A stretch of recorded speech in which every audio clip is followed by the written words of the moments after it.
பெங்களூரு நகரில் தண்ணீர் தட்டுப்பாடு இருப்பது உண்மைதான். ஆனால் சமூக ஊடகங்களில் பரப்பப்படும் அளவிற்கு அத்தனை பெரியதாக இல்லை என்று பெங்களூரு மாநகர குடிநீர் வாரியத்தின் தலைவர் ராம் பிரசாத் மனோகர் தந்தி டிவிக்கு பிரத்யேகமாக பேட்டியளித்துள்ளார். மழை இல்லாத காரணங்களால முழுசா வறட்சி காலம் இருந்ததுனால இங்க இருக்கிற கர்நாடகா முழுக்க இருக்கிற எல்லாருடைய வாட்டர் டேபிள் கம்மியாயிடுச்சு. கிரவுண்ட் வாட்டர் டேபிள் லெவல் கம்மியாக இருக்கிறதுனால இந்த 650 எம்எல்டி என்ன போர்வெல்ல இருந்த தண்ணி அது 100லேருந்து 200 மில்லியன் லிட்டர்ஸ் கம்மியாக இருக்குது. இதனால இப்போ டெம்பரவரியாக ஒரு ஷார்ட்டேஜ் வந்துருக்கு.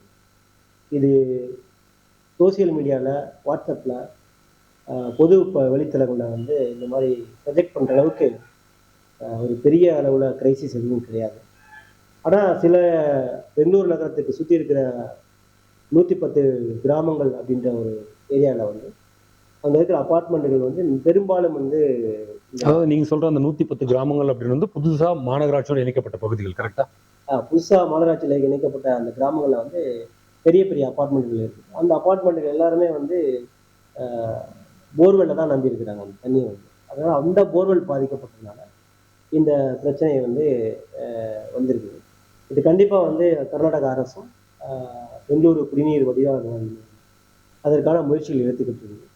முக்கியமாக காவேரியிலிருந்து இன்னும் அதிகப்படியாக 775 மில்லியன் லிட்டர் வாட்டர் ஒரு நாளைக்கு எடுத்துட்டு வர திட்டம் கூட வேகமாக முடிக்க முயற்சி பண்ணிட்டு இருக்கு. அந்த திட்டம் மே 15ஆம் தேதி முடிக்கிறதுக்கான வாய்ப்புகள் இருக்கு. செய்திகளை உடனுக்குடன் தெரிந்து கொள்ள உடனே சப்ஸ்கிரைப் பண்ணுங்க.